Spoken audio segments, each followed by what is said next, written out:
Good afternoon, this is Simon Browning, and in this video I'm going to demonstrate front-end editing of the Benfield site website, which has been developed in the TYPO3 content management system. To edit content on this page, I'm going to log in. I'm going to go to benfieldsite.com/typo3, TYPO3, that was the letter O, and I'm going to get my login panel, and I'm going to log in as my editor. And I have two choices, front end or back end. We want front end in this case. And now it's going to throw us back to the website, and we're going to see that edit panels have appeared. These panels will appear underneath any piece of editable content. So let's go and have a look at one of these. What's an interesting page here. This is a good one. So there's a couple of controls we're interested in right now in the front end. There's the edit pencil, which will let us edit the content. There's the trash can, which would delete the content altogether. And there's a new item, which would allow us to put new content underneath this block of content. So if we wanted to put text underneath, most importantly, our people care, we can either edit this element and put text underneath it directly, or we can actually create a whole new content element beneath it. Sometimes it's more convenient to create a new element. Sometimes you just edit the one that's there. Let's edit this then. So I'm going to click my edit pencil, and up will pop our edit panel. And the panel has three tabs along the top: General, Access, and Appearance. And everything I want in this one is on the General tab, and you can see we have a text editor with editing controls similar to what you would see in Word or email or any other editing program. We can bold and italicize, and we have some style options, etc. If I wanted to add new text, all I would do is go to wherever I want to add it. Let's put it, say, right here.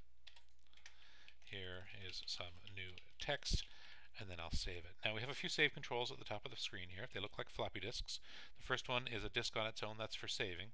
That would save what I'm working on and leave me here working with it. The next one is called Save and View, and that's actually not really used in the front end. We use it more when we're doing back end editing. It saves what we're working on and pops open a new window. Obviously in the front end we don't need that. Then we have Save and Close, which is what we're going to do in a moment. That will save what we're working on, close this edit panel, and refresh the page behind it.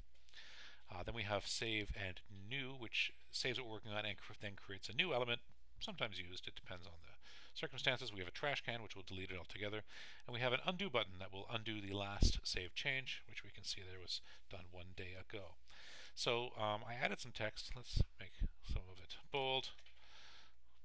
And let's save and close. This edit panel will close, and the page behind will refresh. And here is some new text. There we go. So let me edit that and remove it. And I can go down and delete that text, or I can actually just use the undo button. And I'm going to do that. And just waiting for it to reload there. And I can scroll down and see that it is indeed gone. And then I'll just save and close. Images are also edited similarly. If I hit this edit pencil here, I'm going to get an edit panel, which has a different tab on the top. We have a general tab, which nothing of use here right now, but we have an images tab where we can actually see the image that's placed. This is the image itself, hvac.jpg. Using this folder here, we can pick images that have already been loaded to the server. The file list manager is popping up now. So we have an images folder, and inside there is various images. Or we could browse and pick one off of our computer. I'd browse and then save, and it will add that image into this list. So we could actually have two in this list, and if I wanted to remove that one, I would just highlight it and hit X. With the file list, all I would do is click on the name, and it would pop them in there for us as well. So that's all. I'm not going to actually change one, so I'm just going to close this instead of saving and close, and that would update that image there. It is possible sometimes we have what's called a text with image element, and we've done those in staff areas, for instance. Can I find one where you have sort of an image aligned next to a piece of text, and using the text with image, it keeps all the alignment nicely. I know there's some on here somewhere. This is one, for instance. If I edit this,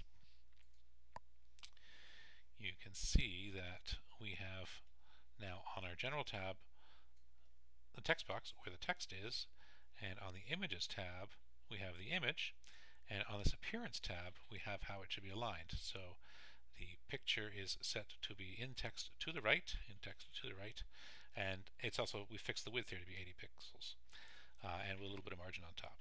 That's going to conclude this video. We're going to do a back-end video as well. Thank you very much.